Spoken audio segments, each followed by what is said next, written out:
ಇನ್ನು ಇದೇ ವಿಚಾರಕ್ಕೆ ಸಂಬಂಧಪಟ್ಟಂತೆ ಗೃಹ ಸಚಿವರು ಕೂಡ ಮಾತನಾಡಿದ್ದಾರೆ. ಒಂದು ರೀತಿ ಸಚಿವ ನಾಗೇಂದ್ರ ಪರ ಬ್ಯಾಟ್ ಬೀಸಿದ್ದಾರೆ.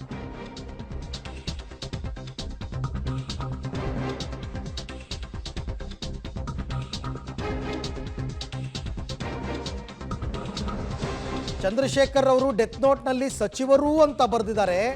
ನೇರವಾಗಿ ಎಲ್ಲಿಯೂ ಸಚಿವರ ಹೆಸರನ್ನ ಹೇಳಿಲ್ಲ ಅಂತ ಬೆಂಗಳೂರಿನಲ್ಲಿ ಗೃಹ ಸಚಿವ ಪರಮೇಶ್ವರ್ ನಾಗೇಂದ್ರ ಪರ ಬ್ಯಾಟ್ ಬೀಸಿದ್ದಾರೆ.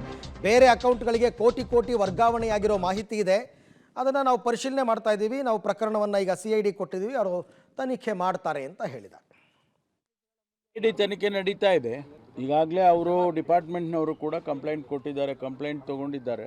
CIDನವರು ತನಿಖೆ ನಡೀತಾ ಇದೆ. 187 ಕೋಟಿ ರೂಪಾಯಿ ಯಾವ ರೀತಿ ಟ್ರಾನ್ಸ್ಫರ್ ಆಯಿತು, ಆಮೇಲೆ ಅದರಲ್ಲಿ ತೆಗ್ದಿರೋದು 94 ಕೋಟಿನೋ ಏನೋ ತೆಗ್ದಿದ್ದಾರೆ. 88 ಒಬ್ಬೊಬ್ಬರು ಒಂದೊಂದು ಫಿಗರ್ ಹೇಳ್ತಾರೆ.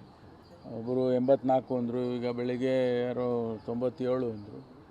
ಅದು ತನಿಖೆಯಲ್ಲಿ ಗೊತ್ತಾಗುತ್ತೆ. ಆಗಲೇ ಕೇಸ್ ತೊಗೊಂಡಿದ್ದಾರೆ. ಕೇಸ್ ತೊಗೊಂಡು ಅದಕ್ಕೆಲ್ಲ ಏನು ತನಿಖೆ ಮಾಡಬೇಕು ಅದನ್ನೆಲ್ಲ ಮಾಡ್ತಾ ಇದ್ದಾರೆ. ಸತ್ಯಾಂಶ ಹೊರಗೆ ಬರುತ್ತೆ. ಬೇರೆ IT ಕಂಪನಿಗಳಿಗೆ ಹಣ ವರ್ಗಾವಣೆ ಆಗಿದೆ ಅನ್ನುವಂಥದ್ದು ಮೇಲ್ನೋಟಕ್ಕೆ ಅದೆಲ್ಲ ಮೇಲ್ನೋಟಕ್ಕೆ 8-10 ಅಕೌಂಟ್ಸಿಗೆ ಹೋಗಿದೆ ಅಂತೇಳಿ ಮೇಲ್ನೋಟಕ್ಕೆ ಅಂತ ಹೇಳ್ತಿದ್ದಾರೆ. ಅದು ತನಿಖೆ ಆದಮೇಲೆ ಗೊತ್ತಾಗುತ್ತೆ. ಅಲ್ಲ, ಅದು ಸರಿ, ಅವರು ಕೇಳ್ತಾನೆ ಇರ್ತಾರೆ.